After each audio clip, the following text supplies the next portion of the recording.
Hello everyone, welcome to understand UPSC. This is Rahul. 15th of December का currently का episode लाया हूँ। Total 6 articles हम कवर करेंगे, majorly from the Hindu and कुछ from the Indian Express. Apart from that we have a question from international relation का हम कर रहे हैं, एंड द डायमेंशन फैक्ट्री में हमने एक टॉपर की कॉपी ली है। एंड आज का टॉपिक जो है वो एससीओ है। ठीक है, तो पहले बता देता हूँ जो कुछ आर्टिकल्स हम डिस्कस करने वाले हैं। सबसे पहला है, हमारे प्राइम मिनिस्टर जो हैं वो 3 देशों के दौरे पे जा रहे हैं, वेस्ट एशिया एंड अफ्रीका के। जो ये 3 कंट्रीज़ है, जॉर्डन, इथोपिया एंड ओमान। ठीक है, क्यों इंपॉर्टेंट है उसे हम कवर करेंगे। एंड पूरा जो मामला है कि कैसे ये डेवलपमेंट्स होंगे, वो आगे हम अच्छे से किसी एडिटोरियल पेज से कवर करेंगे। ठीक है, अपार्ट फ्रॉम दैट मैप पे भी हम देखेंगे लोकेशन इन कंट्रीज़ की। फिर we have terrorist attack in Australia, उसे समझने की कोशिश करेंगे। एंड उसे मीन्स के लिए कैसे यूज़ कर सकते हैं हम, वो भी मैं आपको बताऊंगा। ठीक है, then we have the third article जो है विकसित भारत शिक्षा अधिष्ठान बिल, इसको हम कवर करेंगे। ठीक है, क्या ऐसा हो रहा है, क्या रीस्ट्रक्चरिंग हो रही है, उसको लेकर पार्लियामेंट के विंटर सेशन में एक बिल जो है वो इंट्रोड्यूस कराया जा रहा है, तो उसे समझने की कोशिश करेंगे। ये प्रीलिम्स मेंस दोनों के लिए इंपॉर्टेंट है।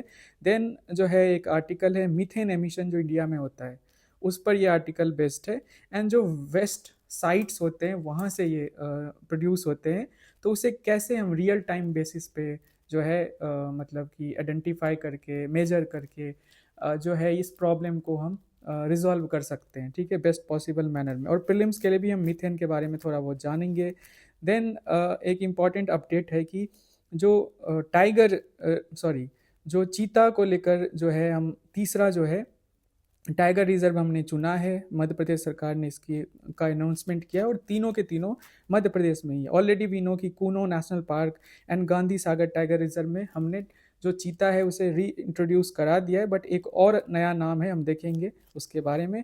And then one article is on from the defence sector, MH-60R C hawk. ठीक है, एक हेलीकॉप्टर है, उसकी इंपॉर्टेंस क्या है, ये सारी चीज़ें हम समझने की कोशिश करेंगे। ठीक है, सो यही है आज के total articles, and the question is in front of you. आप लोग को साथ में ब्रेनस्टॉर्म करना है मेरे, एंड इसके आंसर्स हमारे डेडिकेटेड ग्रुप अंडरस्टैंड यूपीएससी का 2026 का, जो कि इस वीडियो के डिस्क्रिप्शन में सेकेंड लिंक पे आप क्लिक करके उस ग्रुप से जुड़ सकते हो, एंड उधर अपने कॉपी जो है सबमिट कर सकते हो। So let us see the new era of multipolarity and interconnectedness calls for meaningful cooperation between nation states across various sectors। देखो, पहला स्टेटमेंट है ऐसा कि अभी नया जो दौर है ना, वो मल्टी पोलैरिटी का है। मतलब यूनिपोलर या बाईपोलर वर्ल्ड नहीं है, मतलब दो डोमिनेंट पावर्स नहीं है। जो इकोनॉमिकली, डिफेंस मतलब एस्पेक्ट से देखो तो दुनिया को डोमिनेट कर रहे हैं, जैसे कोल्ड वॉर के टाइम में हुआ। एंड वंस रशिया ये यूएसएसआर का डिसइंटीग्रेशन होता है, तो यूनिपोलर वर्ल्ड हो गया। ठीक है, तो अभी क्या है, ये मल्टीपोलर वर्ल्ड है। तो और इंटरकनेक्टेडनेस जो है ग्लोबलाइजेशन की वजह से, इंडस्ट्रियल जो रिवॉल्यूशन है, मतलब कि रिसेंट इंडस्ट्रियल रिवॉल्यूशन खास करके टेक्नोलॉजी के सेक्टर में, उसकी वजह से इंटरकनेक्टेडनेस बढ़ गया है। सो उसकी वजह से meaningful cooperation between nation states across various sectors होनी चाहिए। ठीक है, ज़रूरत ये है। In light of this statement underline the role of Shanghai Cooperation Organization in creating a peaceful, stable, prosperous and secure Asia। ये 4 चीज़ें आपको दिखानी है, रोल इस तरीके से। ये क्वेश्चन का कोर डिमांड है। ठीक है, इंट्रोडक्शन, बॉडी एंड कंक्लूजन, यही होता है ना स्टैंडर्ड स्ट्रक्चरिंग। एंड देन हम क्या करते हैं, बॉडी में हेडिंग सब हेडिंग्स डालते हैं, प्रॉपर दिखा सके एग्जामिनर को कि हाँ हम कोर डिमांड को टच कर रहे हैं, और उसी के अकॉर्डिंग आंसर लिखेंगे। ठीक है, ये बहुत इंपॉर्टेंट होता है। बच्चे हेडिंग नहीं डालते, मैंने कई लोगों की कॉपीज देखे हैं, वो सिंपल लिख देते हैं एंड देन पॉइंट्स लिखना शुरू करते हैं। सो प्लीज़ हेडिंग डालिए, this is a request from my side. Number बढ़ेंगे, आधे नंबर तो डेफिनेटली बढ़ेंगे। ठीक है, सो चलते हैं। इस क्वेश्चन को आप लोग रोक सकते हो अपने हिसाब से, हिंदी में भी मैंने डाल दिया, और खुद से ब्रेनस्टॉर्म करो, फिर एक प्रॉपर आंसर लिखकर ग्रुप पे सबमिट करना है। सो इंट्रोडक्शन हम ऐसा कैसा कर सकते हैं बताओ। बेसिकली इंट्रोडक्शन में ये कर सकते हैं कि लाइक मल्टीपोलर वर्ल्ड है अभी अभी का करंट जो जियो पॉलिटिक्स है। 2-3 मेजर पावर्स हैं, इसमें कोई डाउट नहीं है, बट उसके साथ साथ और भी पावर्स हैं। इकोनॉमिकली या डिफेंस मतलब कि जो है डिफेंस एस्पेक्ट से देखो तो इस वजह से मल्टीपोलर वर्ल्ड है और इंटरकनेक्टेडनेस बढ़ गया है। इसीलिए एससीओ की यहाँ पे बात की गई। अब एससीओ की क्यों बात की गई? एससीओ क्या एक ग्लोबल ऑर्गेनाइजेशन है या रीजनल है? रीजनल ही है ना, 8-10 देश होंगे इसमें। अभी टू बी प्रिसाइज कितने देश हैं आप लोग कमेंट सेक्शन में बताना, अभी अपडेट हुआ था, ईरान वगैरह इंक्लूड हुआ है। तो एससीओ में टोटल कितने कंट्रीज हैं? ठीक है, हमने जो याद किया वो 8 हैं। फाइन। सो आपको क्वेश्चन का ये डिमांड है कि ये जो दुनिया ऐसी हो गई ना, तो उसमें regional cooperation just like SCO का क्या रोल होगा अभी के जियो पॉलिटिक्स के हिसाब से, ये कोड डिमांड है। और उसमें 4-5 हिस्सों में बांट दिया है, peaceful, stable, prosperous and secured Asia. ठीक है, एशिया को सेंटर में रखा गया। ठीक है, तो एशिया में जो ये रीजनल ऑर्गेनाइजेशन है इसका क्या रोल होगा? फाइन। अब हम चलते हैं क्वेश्चन के इंट्रोडक्शन में। हम कैसे लिखेंगे? सिंपल बता देंगे करंट जियोपॉलिटिक्स कैसा है। ठीक है, मल्टीपोलर है और इंटरकनेक्टेड है, जिसकी वजह से ना रीजनल जो है प्रोस्पेरिटी कह लो या रीजनल जो कह लो, नीड फॉर रीजनल जो कॉपरेशन है वो बढ़ गई है। ठीक है, तब हम आएंगे एससीओ पे। बच्चे क्या करेंगे, डायरेक्ट फर्स्ट लाइन ही एससीओ से शुरू कर देंगे। मेरा ये सुझाव होगा, पहला एक सेंटेंस क्वेश्चन के कोड डिमांड के हिसाब से होना चाहिए, तब आप ना ट्रांजिट करोगे टुवर्ड्स जो है सांघाई कॉपरेशन ऑर्गेनाइजेशन। इसके बारे में बेसिक्स बताओगे, ऑब्जेक्टिव्स बताओगे, एंड देन द मेन जो core demand of the question, पहले पीस पे बात करेंगे हम, कैसे ये पीस सिक्योर करेगा एशिया में। फिर हम बात करेंगे ऑन स्टेबिलिटी। ठीक है, स्टेबल कैसे बनाएगा एशिया को। फिर प्रॉस्पेरस, प्रॉस्पेरस का मतलब क्या है, हम इकोनॉमिक सेंस में बोल रहे हैं, इकोनॉमिक जो है इंटीग्रेशन कैसे होगा और प्रॉस्पेरिटी आएगी। And then the last one is secured, कैसे होगा एशिया, सिक्योर्ड एशिया कैसे बनेगा। ठीक है, ये हमें चारों चीज़ों में 2-2 पॉइंट्स दिखाने हैं। ठीक है, अगर हो सके तो 3 भी दे दीजिएगा, पर 2-2 पॉइंट्स दिखाने। मैं बता देता हूँ पीस में क्या कर सकते हैं हम। पीस में हम ऐसे कर सकते, सोच सकते हैं, सोचिए, जस्ट इमेजिन कि पीस कब आएगा कि आर्म कॉन्फ्लिक्ट ना हो इन कंट्रीज के मेंबर्स के बीच में। ठीक है, तो ये एससीओ एक प्लेटफॉर्म प्रोवाइड कराता है ना। हर साल एक एनुअल मीटिंग होती है जो हाई लेवल डेलीगेशंस इन कंट्रीज के साथ में बैठते हैं, तो आर्म्ड कॉन्फ्लिक्ट नहीं होने के चांसेस बढ़ा देता है ये दो कंट्रीज के बीच में। फिर जो है कह सकते हो कि मैनेज करना, मतलब कि एक तो कॉन्फ्लिक्ट उसी से हम मैनेज कर सकते हैं इस तरीके से, या जो है बड़े पावर्स जो हैं साथ में आ रहे हैं। ठीक है, तो पीस तो ऑब्वियसली होगा अगर इंडिया, चाइना, रशिया एक साथ आएंगे, तो ऑब्वियसली मतलब कि ग्लोबल जीडीपी के पर्सपेक्टिव से देखो या पॉपुलेशन के हिसाब से देखो, तो पूरी दुनिया का मतलब अगर चाइना इंडिया मिला ही दो, तो दुनिया के मतलब 1/3 पॉपुलेशन तो यही दोनों हो जाते हैं। मतलब मिनिमम 17% के आसपास या 18% हम हैं, तो 18 वो भी होंगे, तो 35% के आसपास, 36 के आसपास हम हैं दुनिया के पॉपुलेशन। तो पीस स्टेबल कैसे होगा, तो हम काउंटर टेररिज्म पे काम कर सकते हैं, कॉन्फिडेंस बिल्डिंग पे काम कर सकते हैं, इंटेलिजेंस पे काम कर सकते हैं, ऐसे कर सकते हैं। ठीक है, हम प्रॉस्पेरिटी में इकोनॉमिक जो इंटीग्रेशन है, किस तरह से trade deals, energy security Asia में बिटवीन रशिया एंड जो चाइना और रशिया एंड इंडिया के बीच में बढ़ी है, तो इंडिया का एनर्जी सिक्योरिटी बढ़ा है, बेटर हुआ है ना, हमारी सिक्योर्ड हो गई है, हमने डाइवर्सिफाई कर लिया, हम बस मिडिल ईस्ट पे डिपेंडेंट नहीं थे। ठीक है, सिक्योर्ड एशिया में भी हम बहुत सारी चीज़ें डाल सकते हैं। ठीक है, तो 4-5 मतलब हर एक में 2-2 पॉइंट्स आप डालो अपने हिसाब से। एंड फिर मेरे हिसाब से इस क्वेश्चन में वैसे तो चैलेंजेस नहीं पूछे हैं, बट आई वुड सजेस्ट कि अगर वे फॉरवर्ड ही हो, सॉरी कंक्लूजन ही हो, उसी में आप इसको डाल सकते हैं। Although this organisation is facing challenges like जो इंडिया रशिया के बीच, सॉरी इंडिया चाइना के बीच में, या इंडिया पाकिस्तान भी है ना, तो इनके बीच में जो रिफ्ट्स होते हैं उसके बारे में बात कर सकते हो। ठीक है, और भी जो 2-3 इशूज़ हैं आप उसको शो कर सकते हो। ठीक है, सिक्योरिटी में RATS का भी हम डाल सकते हैं। ठीक है, सो एंड देन हम बता सकते हैं कि कैसे ये प्लेटफॉर्म बहुत यूज़फुल हो सकता है। ठीक है, अगर लगातार इस पे बातचीत हो, मतलब कि हाई लेवल जो डेलीगेशन है बैठे। ठीक है, इस तरीके से हम कर सकते हैं। फाइन। इंडिया की भी हम वल्नरेबिलिटी पे बात कर सकते हैं कि ये वेस्ट के अगेंस्ट माना जाता है इस ऑर्गेनाइजेशन को। मतलब 3-4 चैलेंजेस दिखाओ, देन पॉजिटिव चीज़ें दिखा दो एससीओ का, फिर कंक्लूड कर दो। ठीक है, अब हम टॉपर्स की कॉपी से देखते हैं कि जो सांघाई कॉपरेशन ऑर्गेनाइजेशन है वाज एस्टेब्लिश, इन्होंने सीधा स्टार्ट किया है सांघाई के बेसिक्स के बारे में, with a view of connect central Asia Jio political and Jio economically. India became a part in 2017, mention it's okay okay, suggestion दिया गया है इनको। सो बेसिकली इंडिया इसका मेंबर बना 2017 में, और ये कब आया इसके बारे में इंट्रोड्यूस किया है। फिर एससीओ का जो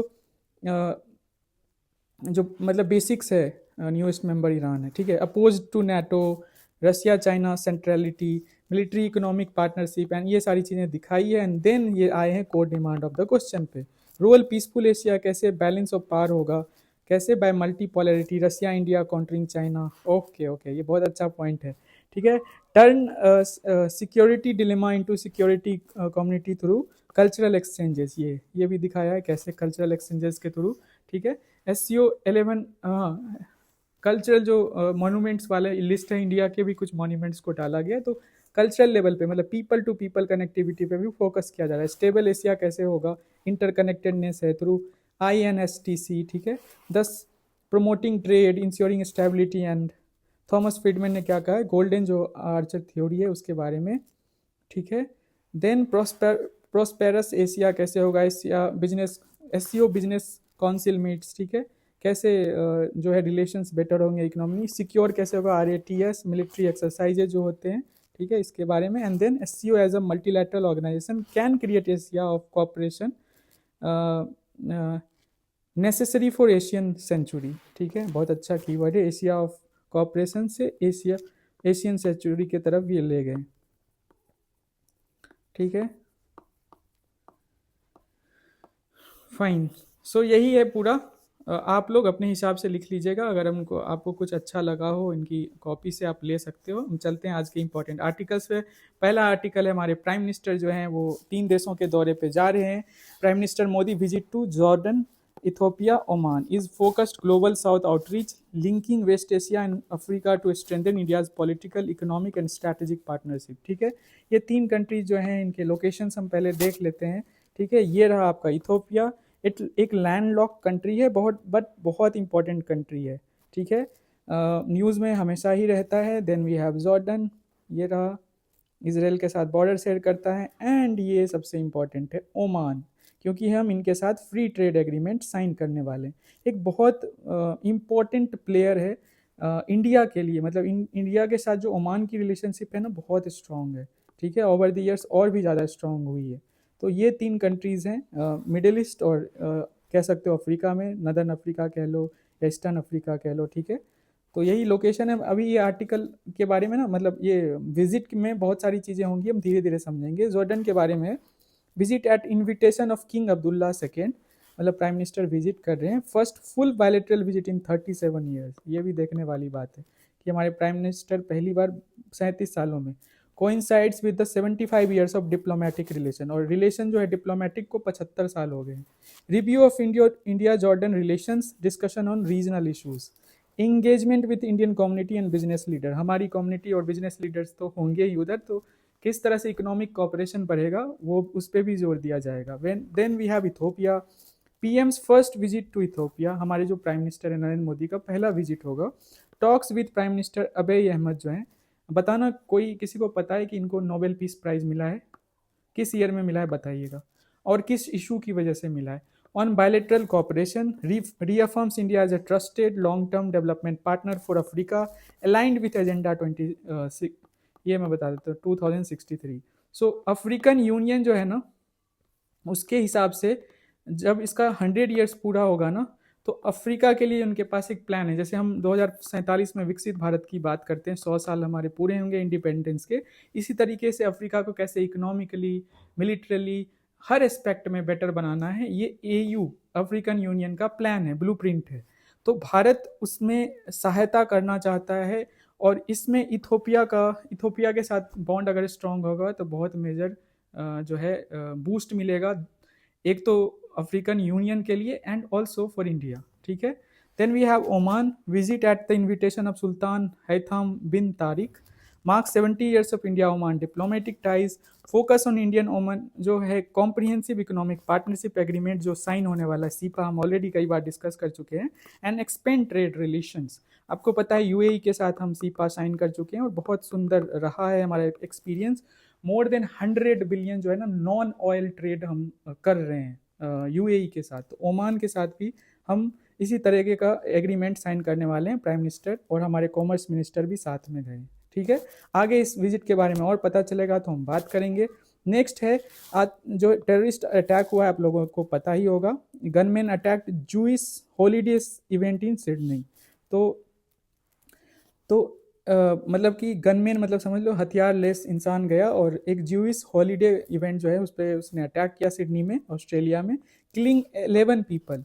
Australian authorities called it as a targeted terrorist attack. तो ऑस्ट्रेलियन अथॉरिटी ने ऑफिशियली इसे कह दिया है कि ये टेररिस्ट अटैक है, ट्रिगरिंग इंटरनेशनल कंडेमनेशन जो है and renewed concern over anti semitism. मतलब कि ज्यूज के अगेंस्ट जो होता है ना, हिटलर ने स्टार्ट किया था जो हेट है, तो हेट बेस्ड वायलेंस जो है अगेंस्ट ज्यूज उसको भी ये दिखाता है क्योंकि ज्यूइश इवेंट में उनके अगेंस्ट अटैक हुआ। अब हमें इतना इसके बारे में एनालिसिस नहीं करनी है, बस हमें समझना है कि इस एग्जाम्पल को मैं कैसे यूज कर सकता हूँ अपने मेंस के लिए as an example. So when it comes to internal security, hate driving, identity based terrorism and lone wolf threat. ठीक है, अकेला इंसान हथियार लेता है और जाके अटैक कर देता है। ठीक है, देन GS2 में आप देख सकते हैं कि global cooperation against terrorism and extremism. Bharat इस चीज़ को कई बार उठा चुका है यूएन में कि हमें ग्लोबली सबको मिल के करना चाहिए। हर कंट्री इसका जो है ना, ऑलमोस्ट दुनिया का हर कंट्री ये चीज़ें झेल रहा है टेररिज्म। ठीक है, टेररिस्ट अटैक्स हो ही जाते हैं ऑलमोस्ट हर कंट्री, तो क्यों ना हम ग्लोबली मिल के इस चीज़ को रिजॉल्व करें। ठीक है, देन एथिक्स में हम रिलीजियस इंटॉलरेंस, एक पार्टिकुलर रिलीजन के अगेंस्ट जो हेट है वो शो करता है, उसमें एग्जाम्पल दे सकते हैं, हेट क्राइम्स में डाल सकते हैं। इरोजन ऑफ प्लूरलिज्म जो है, द आइडिया जो है ना कि दूसरों को भी हम एक्सेप्ट कर सके, दूसरों जो हमसे डिफरेंट है, तो वो इस चीज़ के भी अगेंस्ट ये अटैक माना जाएगा। तो ऐसा एग्जाम्पल में हम इसको यूज़ कर सकते हैं। ठीक है, then we have the third article, एक नया इंट्रोडक्शन हो रहा है हमारे विंटर सेशन में होने वाला है, हमारी जो अभी की सरकार है वो करने वाली है, विकसित Bharat Shiksha Adhishthan bill 2025 to restructure and centralise the regulation of higher education. जो हायर एजुकेशन है मतलब कि +2 के बाद जो लेवल है, 10+2 होता है ना, जब ग्रेजुएशन आप शुरू करते हो, पोस्ट ग्रेजुएशन करते हो, MPhil करते हो, तो हायर एजुकेशन उसको कहते हैं, बाय रिप्लेसिंग एग्जिस्टिंग जो स्टैट्यूटरी बॉडीज है ना with a new umbrella framework. एक अभी जो एग्जिस्टिंग जो फ्रेमवर्क है, जैसे कि UGC है, आप लोगों को पता होगा, AICTE है एंड NCTE है, ये एग्जिस्टिंग बॉडीज हैं। अब इसको क्या कर दिया गया, सबज्यूम कर दिया जाएगा। मतलब कि जो इनका रोल रहा है ना, फंक्शंस जो इनके हैं ना, उसको सबमर्ज कर दिया जाएगा और डिफरेंट बॉडी एक प्रॉपर बिल लाकर बनाई जाएगी। ठीक है, तो न्यू स्ट्रक्चर में क्या होगा, विकसित भारत विनियम परिषद आएगा जिसका काम होगा रेगुलेशन ऑफ हायर एजुकेशन, विकसित भारत गुणवत्ता परिषद जिसका काम होगा एक्रीडिटेशन। ठीक है, देन वी हैव विकसित भारत मानक परिषद जिसका काम होगा स्टैंडर्ड्स देखना। ठीक है, सो स्टैंडर्ड्स जो है ये नोटिस करेगा। ऑल टुगेदर ये है नया स्ट्रक्चर और ये इस चीज़ को मतलब कि एक तरह से रिप्लेस कर रहा है। ठीक है, एंड एक प्रॉपर स्टैट्यूटरी लॉ के थ्रू ये हो रहा है। The bill replaces multiple regulators with a single ministry linked higher education governance model. समझ रहे हो कि ये अलग अलग सेपरेट था ना, सबको मिक्स करके 3 ऐसे स्ट्रक्चर बनाए गए और एक उसका बॉडी होगा। मल्टीपल रेगुलेटर्स को क्या किया, with a single ministry linked higher education governance model. ठीक है, समरी क्या है, सो क्रिएट्स विकसित भारत अधिष्ठान एज एपेक्स बॉडी, इसको एपेक्स बॉडी बनाया जाएगा। ठीक है, and brings regulation accreditation standards under one system, subsume UGC, AICTE and NCTE into a new framework, grant disbursal to be handled through Ministry of Education। पहले grant जो है UGC के through दिया जाता था, उसी को चेंज किया जा रहा है। सो ऑल टुगेदर GS2 में एजुकेशन एक टॉपिक है, या प्रीलिम्स में ये विकसित भारत शिक्षा अधिष्ठान बिल के बारे में पूछ सकता है। तो आपको बस समझना है बेसिक्स की UGC, AICTE, NCTE को सबज्यूम करके उसके फंक्शंस को जो है सबमर्ज करके एक नया एपेक्स बॉडी बनाया जा रहा है। और उस बॉडी में ना तीन मेनली स्ट्रक्चर्ड बॉडी मतलब न्यू स्ट्रक्चर होगा, जिसमें कि विकसित भारत विनियम परिषद होगा, विकसित भारत गुणवत्ता परिषद होगा एंड विकसित भारत मानक परिषद होगा, ठीक है। और विकसित भारत शिक्षा अधिष्ठान में 12 मेंबर्स टोटल होंगे, ठीक है। और बाकी जो ये तीन है ना, इसके अंदर 14 मेंबर्स होंगे, यही है, ज़्यादा कुछ नहीं, थोड़ा पता चल गया होगा। अब जब बिल एक्ट बनेगा ना तब हम इसे अच्छे से डिस्कस करेंगे, ठीक है। अभी इंट्रोड्यूस होगा, फिर डिस्कशन होगा, फिर पास कराया जाएगा, तो जिस दिन पास होगा ना अगले दिन राज्यसभा लोकसभा में, तब इसे हम अच्छे से और डिस्कस करेंगे, ठीक है। अभी इस पर कितने सारे एडिटोरियल आएंगे, आप लोग मतलब परेशान हो जाओगे बार बार पढ़ के। अब आते हैं मीथेन एमिशन पे। So recent satellite based observation indicates that methane emissions from Indian landfills and waste sites, देखो इंडियन जो लैंडफिल्स है ना waste sites are significantly under reported in official estimates. ये बहुत बड़ा इशू है। इशू कैसे है, जो मीथेन है ना, मीथेन एक खतरनाक ग्लोबल वार्मिंग, मतलब कि इसकी जो पोटेंशियल है ना, global warming potential as compared to CO2 carbon dioxide, वो 84 टाइम्स है, ठीक है। तो आप जो है अच्छे से एस्टिमेट नहीं करोगे, अच्छे से मेजर नहीं करोगे कहाँ से एमिशन हो रहा है, तो आप कैसे उसे रिड्यूस करोगे, ठीक है। तो let us see prelims perspective से, मीथेन जो है ग्रीन हाउस गैस है, आपको पता है ग्लोबल वार्मिंग पोटेंशियल 84 इंटू जो CO2 का है उसके कंपैरिजन में ही हम करते हैं global warming potential measure. India's methane profile is 15% from waste sector, तो लैंडफिल एंड वेस्ट साइड से 15% लैंडफिल आ रहा है, और इसको हम मेजर अच्छे से नहीं कर रहे हैं। मेजर मीथेन सोर्सेस क्या है, open landfills, dump sites and sewage outlets, यहाँ से आपको ये जो वेस्ट सेक्टर से जो आपको मिल रहे हैं ना, यहाँ से आ रहे हैं सारे, ठीक है। अब हम आते हैं मीन्स पर्सपेक्टिव से। इशू क्या है, dependence of model based state level aggregated data. मैं ये बता देता हूँ थोड़ा। मॉडल बेस्ड सिंपल है कि आप ना मतलब कि एवरेज निकाल रहे हो, रियल टाइम नहीं निकाल रहे हो। आपने एरिया ले लिया, कितने उधर जो है लैंडफिल्स हैं उसको आपने देख लिया, एंड देन एक एवरेज कैलकुलेशन कर दिया कि इतना जो है एमिशन हो रहा है। बट सैटेलाइट बेस्ड क्या होता है ना, कि आपको रियल टाइम डेटा मिलता है कि कितना एमिशन हो रहा है। इससे आपको एक्यूरेटली पता चलता है, और जब आप एक्यूरेटली समझ पाओगे ना, तभी तो आप अच्छे से रिजॉल्व कर पाओगे कि कितना ये खतरनाक है और कितनी आसानी से अगर हम इस तरह से ट्रैक करें तो इजिली इसे एड्रेस कर सकते हैं इस इशू को। Ground monitoring is costly and difficult to scale, मतलब कि जो मॉडल बेस्ड हम यूज करते हैं ना, उसमें ग्राउंड मॉनिटरिंग करना थोड़ा मुश्किल है, leads to invisible high emission hotspot.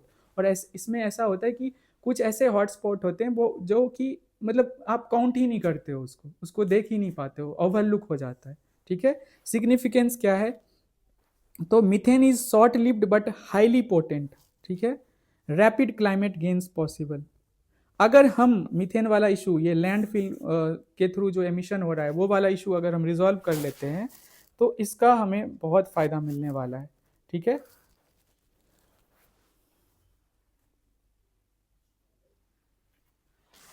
Waste sector offers low hanging mitigation opportunities, ठीक है। जो मतलब कि मिटिगेशन अपॉर्चुनिटीज हैं उसमें वेस्ट सेक्टर बहुत बड़ा, देखो ना 15% के आसपास जो है बस मीथेन प्रोड्यूस कर रहा है, ठीक है। रोल ऑफ टेक्नोलॉजी का क्या होगा, यही हम बात कर रहे थे कि मॉडल बेस्ड से हम टेक्नोलॉजी बेस्ड आ जाते हैं। Satellites pin point exact emission locations, ठीक है, और enable city level and site specific intervention. जो सिग्निफिकेंस ये किस मामले में है कि कैसे हम मीथेन वाला इशू जो है एड्रेस करते हैं, ठीक है। यही था ये आर्टिकल। आगे चलते हैं। मैंने पहले ही बता दिया है कि Madhya Pradesh government has approved the development of Veerangana Durgavati tiger reserve, Nauradehi Sagar district में है ये Veerangana Durgavati tiger reserve as the third cheetah habitat in the state. दो पहले से ही हैं, कूनो नेशनल पार्क फर्स्ट, दूसरा गांधी सागर टाइगर रिजर्व, ठीक है, दो। तीसरा आ रहा है वी हैव वीरांगना दुर्गावती टाइगर रिजर्व, ये जो है कह लो प्रोटेक्टेड एरिया न्यूज़ में है चीता रिलोकेशन की वजह से, तो आपको कूनो नेशनल पार्क के बारे में पता होना चाहिए, गांधी सागर टाइगर रिजर्व के बारे में पता होना चाहिए, और अब वीरांगना दुर्गावती टाइगर रिजर्व जो है इसमें भी इसको री इंट्रोड्यूस कराया जाएगा चीता को, ठीक है। इतना ही जानते हैं, ज़्यादा अब चीता के बारे में हमें नहीं करना है overall analysis. Then we have the last article of the day, Indian Navy to commission second 60R helicopter squadron in Goa. So simply समझो कि जो हमारी नेवी है, इंडियन नेवी जो है वो कमीशन करने वाली है MH-60R सी हॉक, ठीक है। हेलीकॉप्टर, एक हेलीकॉप्टर है, बहुत इंपॉर्टेंट है, क्या हम आगे इसके की डिटेल्स देखेंगे। उसको कमीशन करने वाली है इंडियन नेवल एयर स्क्वाड्रन, इसका नाम है 335, also known as ospreys. The squadron is set to be officially commissioned on December 17, 2025। मतलब कि आज 15 है तो 17 दिसंबर को इसको कमीशन किया जाएगा एट INS हंसा इन गोवा, ठीक है। INS जो हंसा है गोवा में लोकेटेड है, मतलब कि ऑब्वियसली ऑफशोर होगी ये, तो वहाँ पे कमीशन किया जाएगा हमारे नेवी के द्वारा। एंड ये सेकेंड ऐसा स्क्वाड्रन होगा, पहला हो चुका है, फर्स्ट स्क्वाड्रन के बारे में भी बताऊंगा।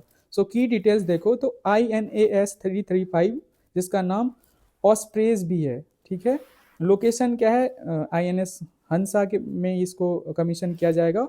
और जो एयरक्राफ्ट है ना, मतलब हेलीकॉप्टर जिसकी हम बात कर रहे हैं, तो MH-60R सी हॉक मल्टी रोल हेलीकॉप्टर, क्या है इसका काम, तो which are designed for anti submarine warfare. Submarine जो वॉरफेयर है उसमें भी हम इसको यूज कर सकते हैं मल्टी रोल में, एंटी सरफेस वॉरफेयर में भी इसको हम यूज कर सकते हैं, सर्च एंड रेस्क्यू में भी इसको यूज कर सकते हैं, एंड मेडिकल इवैक्यूएशन में भी इसको यूज कर सकते हैं। सो मल्टी रोल में देखो कि कितना ये इंपॉर्टेंट हो जाता है कि एक तरफ एंटी सबमेरीन वॉरफेयर में भी यूज कर रहे हैं, एंटी सरफेस वॉरफेयर में भी यूज कर रहे हैं, सर्च एंड रेस्क्यू में भी इसको यूज किया जा रहा है, और अलॉन्ग विथ मेडिकल इवैक्यूएशन। अब प्रोक्योरमेंट की जहां तक बात है, these helicopters are part of larger contract of 24 aircraft signed with the US government in Feb 2020। so हमने कहाँ से लिया है, ये यूनाइटेड स्टेट्स से लिया है, ठीक है।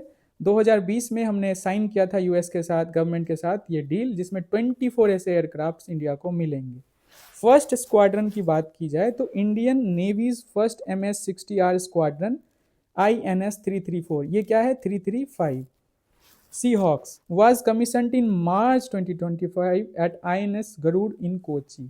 सो पहला जो स्क्वाड्रन कमीशन किया गया था 2024 में INS Garuda in Kochi.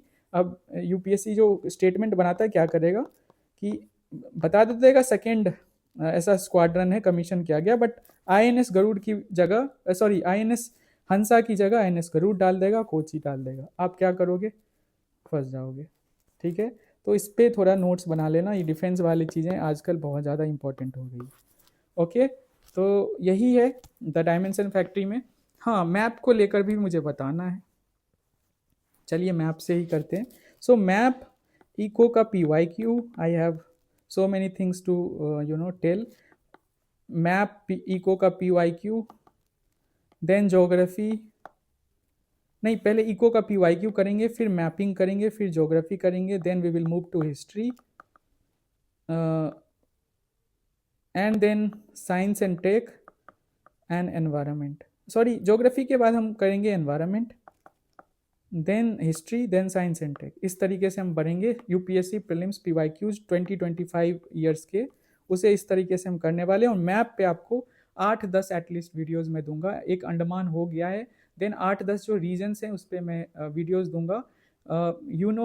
I have never told you all, reason थोड़ा सा ये हो गया ना कि I have also cleared some state PCS prelims in last few days, तो उसमें क्या हुआ है ना कि थोड़ी बहुत मेरी प्रिपरेशन भी उस हिसाब से अलाइंड मुझे करनी पड़ रही है। बट इसका मतलब ये नहीं कि आपकी प्रिपरेशन जो है मैं, मतलब जो मैंने कमिटमेंट्स किए वो पूरा नहीं करूँगा, ठीक है। उसको लेकर आप निश्चिंत रहो। और बाकी और चीज़ें तो चलती ही रहेंगी और आप लोग निश्चिंत रहो। और जहाँ तक बात है एक पूरा कंपाइलेशन का, तो फोकस मैगजीन आ जाएगा आप लोगों के लिए, आप निश्चिंत रहो। तो ये जो पूरा 6 महीने 1 साल का है ना, अपने अपने नोट्स भी बनाओ, बट उसके साथ साथ आपको फोकस भी मिल जाएगा। सो उसके लिए आप निश्चिंत रहो, ठीक है। सो यही है आज के लिए, that's it for today. Thank you so much. Video अच्छा लगा हो लाइक कर दीजिए, सब्सक्राइब कीजिए, शेयर कीजिए, कमेंट कीजिए। अच्छी चीज़ें अगर लिख सकते हो तो बिल्कुल लिखिए, और अपनी अपनी कॉपी जो है द डायमेंशन फैक्ट्री में आज सबमिट कीजिए, ठीक है। Thank you so much, bye, take care, and पक्का वीडियो लाइक कर दो।